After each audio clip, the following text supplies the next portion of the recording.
안녕하세요, 주단쌤입니다. 오늘은 초등학생 우리 아이 수학을 망치는 엄마들의 수학 지도법에 대한 이야기를 좀 해보려고 합니다. 총 3가지를 준비했는데요. 지금부터 하나씩 얘기 시작해 보도록 할게요.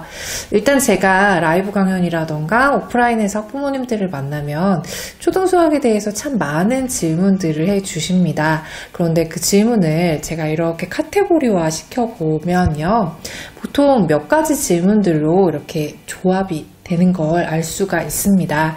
대표적으로 우리 아이들이 공부하는 특정 영역에 대한 질문들이 쏟아지고요. 두 번째는 문제집에 대한 질문이 좀 많아요.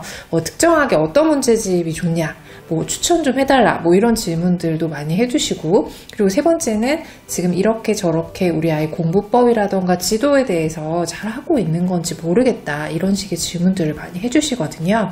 그래서 오늘은 이렇게 3파트에 나눠서 우리 학부모님들이 자칫 우리 아이의 수학을 망칠지도 모르는 방법으로 하고 계신 그 방법들을 제대로 체크를 해드리겠습니다.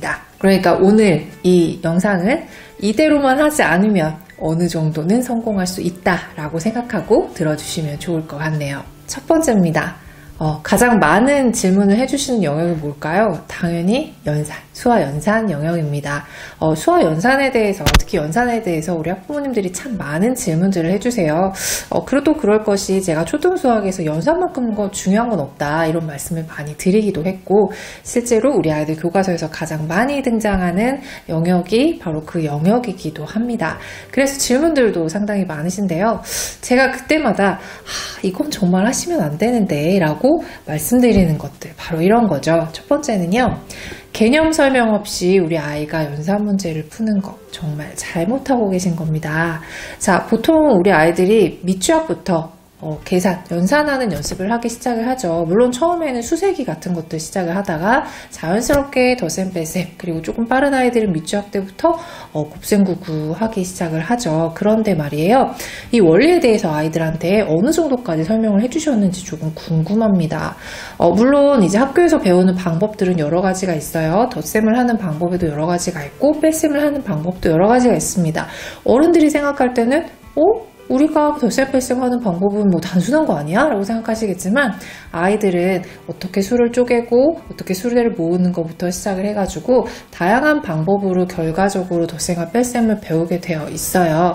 그런데 우리는 이제 우리 때 배웠던 내용들만 좀 알고 있는 거잖아요. 그러다 보니까 우리 아이들이 일반 문제집을 던져줬을 때 그냥 간단하게 더하긴 이렇게 하는 거야, 빼긴 이렇게 하는 거야 라고 간단한 설명만 해주시고 아이한테 바로 문제를 풀게 하시는 경우가 많습니다. 그런데 아이들에 따라서 학교에서 배우는 여러 가지 교과서라던가 아니면 선생님의 설명을 듣고 다양한 방법으로 풀어내는 아이들도 있기는 하지만 대부분은 그렇지 못한 경우들이 많아요. 그러면 내가 기존에 알던 방식과 다른 방식을 잘 받아들이지 못하는 아이들도 생각보다 많이 있다는 거죠. 근데 이거는 아주 쉬운 내용들을 배울 때는 별로 큰 부담이 되지 않다가 조금 어려운 내용들을 배우기 시작하는 순간부터는 이런 개념 설명 없이, 원리에 대한 설명 없이 바로 문제를 접하게 되는 아이의 경우 그냥 문제풀이 요령만 익히게 되는 경우가 상당히 많습니다. 그래서 어떤 문제를 곧잘 풀었는데 조금만 틀어도 잘 풀지 못하는 경우, 그런 경우는 바로 이런 습관에서 시작되는 거라고 생각할 수 있어요. 그러니까 우리 아이들 아무리 쉬운 연산을 배우게 되더라도 기본 원리 원칙부터 제대로 공부하는 거 지켜주셔야 돼요. 자, 두 번째는 교과 진도의 순서와 상관없이, 속도와 상관없이 무조건 연산 속도를 빼는 거 잘못하고 계신 겁니다. 이건 앞에 말씀드린 거랑 일맥상통하는 내용이라고 할 수 있어요. 우리 아이들이 학교에서 배우는 기본적인 방법들을 모두 습득하고 난 후에 천천히 연습을 해도 늦지 않습니다. 그러니까 우리 아이가 초등학생인데 중등 고등 연산을 9번 같은 그런 문제집으로 후다닥 했다, 이걸 그렇게 자랑스러워 하실 필요 없으세요. 아이는 10중 8구 제대로 된 연산 원리를 알지 못하는 경우들이 많을 테니까요. 마지막 세 번째는 연산 문제집을 계속적으로 풀면서 정확도나 속도에 대한 체크가 없는 경우입니다. 당연히 해야죠. 자, 우리 아이들이 연산을 하는 이유는 뭘까요? 참 아이러니하게도 우리나라는 고등학교 올라갈 때까지 우리 아이들 수학 문제를 푸는 데 있어서 연산 능력들을 물어보는 그런 시험들이 반복적으로 등장을 합니다. 그렇게 되면 당연히 속도와 정확도가 아이가 정답을 맞추는데 굉장히 큰 역할을 차지하게 되겠죠. 그래서 초등 때부터 실수하지 않는 연습, 그리고 빨리 계산하는 요령들을 익히는 것들이 어떻게 보면 중요할 수 있습니다. 그러니까 기본 연산 원리를 제대로 익히고 난 다음 익숙해지는 단계까지 지켜보시되 그 다음부터는 항상 속도와 정확도를 정확하게 체크해 주시는 게 좋겠습니다. 그러니까 앞서 말씀드린 대로 학교에서 배우는 내용들을 순차적으로 따라가면서 속도와 정확도를 올리는 연습을 하셔야지 무조건 위에 학년 거를 빨리빨리 나가는 게 정답이 아니라는 것 이젠 아시겠죠? 자, 이제 커다랗게 두 번째 잘못된 부분 말씀드리겠습니다. 문제집에 대한 이야기라고 제가 미리 말씀을 드렸었는데요. 잘못하고 계신 우리 아이들 문제집과 관련된 지도법은 바로 이런 것들입니다.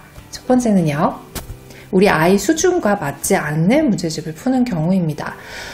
시중에는 정말 많은 문제집이 있어요. 그 문제집 중에서 우리 아이한테 맞는 문제집을 고르는 것, 사실 엄마한테 커다란 미션일 수 있습니다. 하지만 자기 수준에 안 맞는 너무 쉬운 문제집을 풀어도, 너무 어려운 문제집을 풀어도 우리 아이에게는 효과가 없을 수도 있어요. 너무 쉬운 문제집은요, 솔직히 시간 낭비이고요. 너무 어려운 문제집은 우리 아이가 수학에 대한 공포심을 부지불식간에 쌓을 수 있는 굉장히 나쁜 방법이죠. 그렇다면 우리 아이한테 맞는 문제집은 어떤 걸까요? 제가 많이 말씀드렸었는데 바로 70% 정답률을 생각해보자 라고 말씀을 드렸습니다.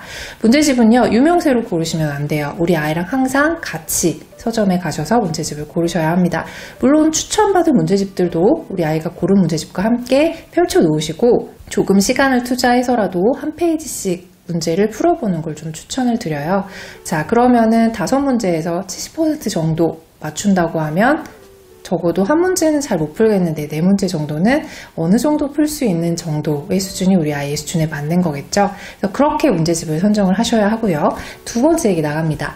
그 다음에 이 문제집을 다 끝냈다고 하면 언제 다음 스텝의 문제로 넘어갈지에 대해서도 상당히 큰 고민들을 하시더라고요.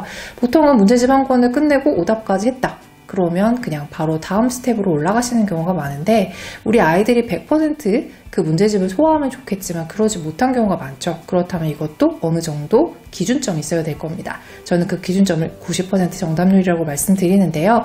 나머지 10%는 우리 아이가 시간을 들여서 노력하면 풀 수 있을 정도라면 올라가도 괜찮습니다. 그런데 대부분 이 문제집 끝내면 다음 문제집 끝내야지 라는 어떤 미션 컴플리트 같은 상황 때문에 우리 아이의 정답률을 고려하지 않고 바로 다음 단계로 올라가는 경우가 많죠. 그건 제대로 된 방법이 아니라는 점 말씀드리고요. 그리고 또 어떤 부모님은 같은 스텝의 문제집들을 반복적으로 풀리시는 경우도 있어요. 물론 문제집 출판사에 따라서 조금 다른 문제형을 접하게 되는 장점이 있긴 하지만 우리 아이가 지금 실력을 90% 이상으로 쌓았다면 다음 스텝으로 넘어가게 하시는 게 좋습니다. 물론 문제집의 종류 그리고 출판사는 조금 변화시켜 주시는 것도 하나의 방법일 수 있겠네요. 자, 이제 마지막으로 세 번째, 우리 학부모님들이 잘못하고 계시는 지도법에 대해서 말씀을 드릴게요. 일단 첫 번째입니다. 부모가 모두 가르쳐야 된다는 생각하고 계신가요? 나는 수포자여서 도저히 못할 것 같은데 하시는 분은 다행입니다. 근데 그게 아니라 우리 학부모님이 수학을 좀 가르쳐 봤어. 수학을 내가 좀 잘했어. 나 수학 따로 과외 받아봤어. 이런 부모님들도 계시단 말이에요.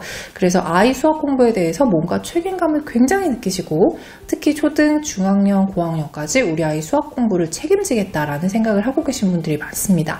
그런데요, 이 방법들이 어떻게 보면 잘 됐다고 할 수도 있지만 과연 언제까지 우리 아이를 가르치실 수 있을까요? 저는요, 초등 저학년 때까지는 지도하실 수 있다고 생각합니다. 이건 아이가 처음으로 공부하는 요령을 배우는 단계로서도 의미가 있을 수 있어요. 그런데 중학년 이후부터는요, 아이가 스스로 할 수 있게끔 옆에서 코칭을 해주셔야 합니다. 그러니까 저는 우리 아이들 가르치겠다라는 생각은 안 하셨으면 좋겠다. 전문가에게 맡겨주시라. 혹은 아이에게 기회를 주시라 라고 말씀드리고 싶습니다. 두 번째는요. 자, 우리 아이가 모르는 문제를 질문해 왔을 때 어떻게 대응을 하시나요? 일단 모르는 문제를 가져왔을 때 두 부류로 나눠서 우리 학부모님들의 지도법이 달라지는데요. 첫 번째는 바로 그 자리에서 설명을 해주시는 경우가 있습니다.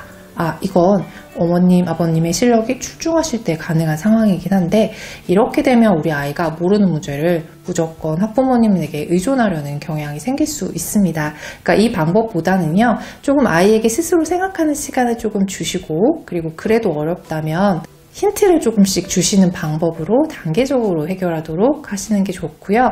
절대로 그 자리에서 바로바로 해결해 주셔야겠다는 책임감 느껴질 필요 없습니다.